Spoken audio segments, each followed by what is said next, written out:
Hello दोस्तों, आप सभी कैसे हैं। आशा करता हूं आप सभी अच्छे होंगे।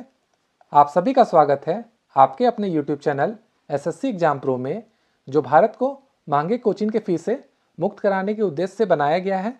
आज के इस वीडियो में हम मोस्ट इंपॉर्टेंट साइंस से संबंधित 25 प्रश्नों को देखेंगे।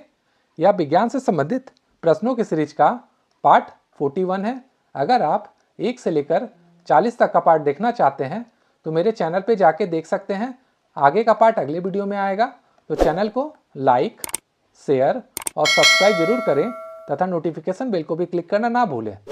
तो पहला प्रश्न शुरू करने से पहले आपसे अनुरोध रहेगा कि यहाँ मैंने 25 प्रश्नों को लिया है। इसका उत्तर आप पहले खुद दें, उसके बाद मेरा सॉल्यूशन देखें और उसके बाद आप कमेंट में बताएं कि आपने 25 में से टोटल कितने क्वेश्चन को सही किया है। तो चलिए बिना किसी देरी का पहला प्रश्न शुरू करते हैं। इस सीरीज का पहला प्रश्न है, एस्पिरिन कहाँ से मिलती है? पेट्रोलियम से, पृथ्वी से, एक पेड़ से या फिर एसिडों की रसायन अभिक्रिया से? तो इसका आंसर है ऑप्शन नंबर सी, एक पेड़ से। दूसरा प्रश्न है, मायोग्लोबिन में कौन सा धातु होता है? तांबा, चांदी, सोना या फिर लोहा? तो इसका आंसर है ऑप्शन नंबर डी, लोहा। तीसरा प्रश्न है, पीतल कौन सी धातुओं का मिश्रण है? तांबा और निकेल, निकेल और जस्ता, मैग्नीशियम और जस्ता या फिर तांबा और जस्ता? तो इसका आंसर है ऑप्शन नंबर डी, तांबा और जस्ता। चौथा प्रश्न है, तैरने के तालाब में तैरने से मनुष्य की त्वचा जल जाती है, क्यों जल जाती है यह हमें बताना है। अवरक्त किरण के कारण, क्लोरीन के कारण, उष्मा के कारण या फिर पराबैंगनी किरण के कारण? तो इसका आंसर है ऑप्शन नंबर बी, क्लोरीन के कारण। पांचवा प्रश्न है, जब वैद्युतिक ऊर्जा गति में परिवर्तित होती है तब उष्मा की कोई हानि नहीं होती है। 50% उष्मा की हानि होती है, 30% उष्मा की हानि होती है या फिर 80% उष्मा की हानि होती है? तो इसका आंसर है ऑप्शन नंबर सी, 30% उष्मा की हानि होती है। छठा प्रश्न है, शक्कर के किण्वन से क्या बनता है? Ethyl alcohol, methyl alcohol, acetic acid या फिर क्लोरोफिल? तो इसका आंसर है option number A, ethyl alcohol. सातवां प्रश्न है, अम्ल वर्षा होती है कारखानों से, पेट्रोल से, कोयला जलाने से या फिर लकड़ी से? तो जो अम्ल वर्षा होती है वो होती है कारखानों से। इसका जो धुआं निकलता है उसके कारण ये बादल बन जाते हैं और फिर ये अम्ल वर्षा के रूप में धरती पर आ जाते हैं। आठवां प्रश्न है, गेहूं की खेती के लिए कौन से उर्वरक उपयोग करेंगे? नाइट्रोजन, पोटासियम, तांबा या फिर लोहा? तो इसका आंसर है ऑप्शन नंबर ए, नाइट्रोजन। नौवां प्रश्न है, जब एक पत्थर को चांद की सतह से पृथ्वी पर लाया जाता है तो इसका द्रव्यमान बदल जाएगा, इसका भार बदल जाएगा, परंतु द्रव्यमान नहीं। भार और द्रव्यमान बदल जाएंगे। और चौथा है, ना द्रव्यमान और ना ही भार बदलेंगे। तो इसका आंसर होगा ऑप्शन नंबर बी, इसका भार बदल जाएगा किंतु द्रव्यमान नहीं बदलेगा।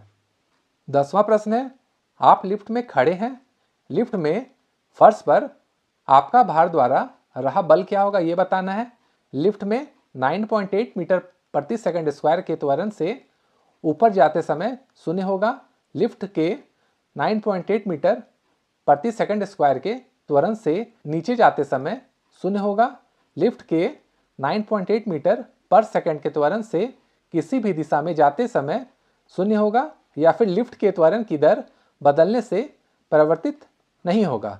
तो इसका आंसर होगा ऑप्शन नंबर बी, लिफ्ट के 9.8 मीटर प्रति सेकंड स्क्वायर के त्वरण से नीचे जाते समय शून्य होगा। 11वां प्रश्न है, आमतौर पर सुरक्षा फ्यूज लगाने के लिए प्रयोग होने वाला तार किस पदार्थ का बना होता है? टीन, सीसा, निकेल या फिर टीन और शीशे की एक मिश्र धातु?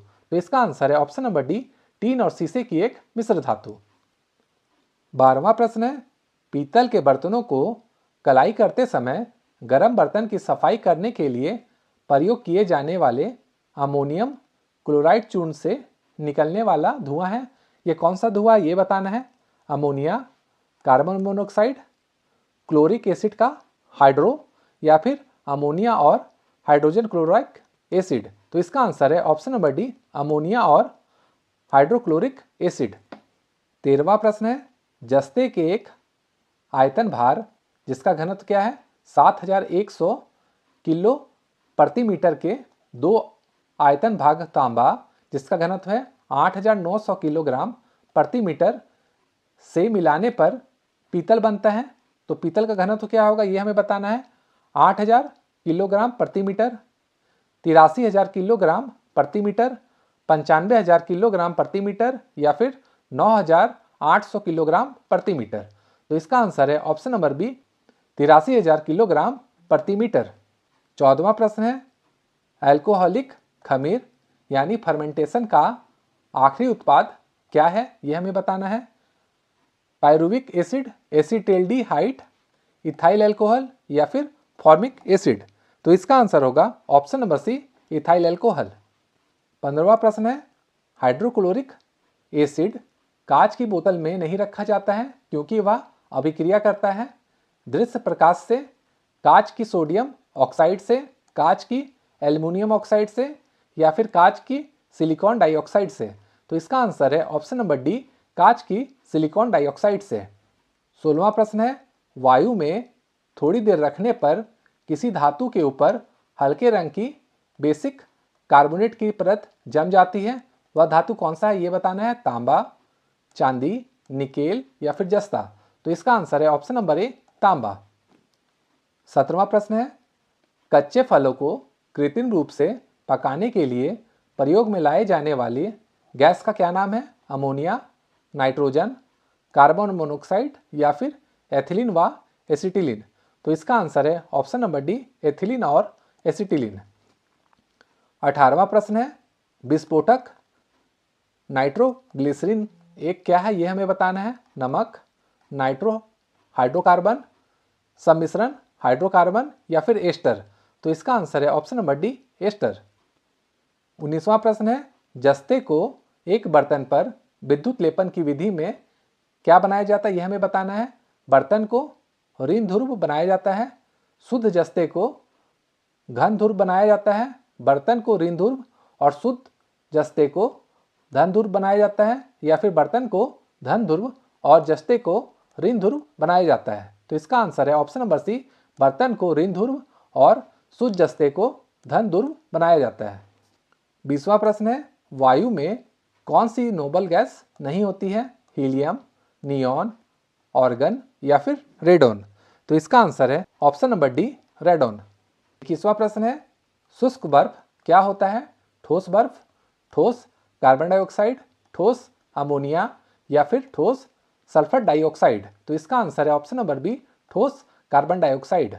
22वां प्रश्न है, निम्नलिखित में से कौन सा विटामिन खून के जमने में सहायक होती है। Vitamin A, vitamin C, vitamin E या फिर विटामिन के। तो इसका आंसर है ऑप्शन नंबर डी विटामिन के। 23वां प्रश्न है, निम्नलिखित में से कौन सा हार्मोन है।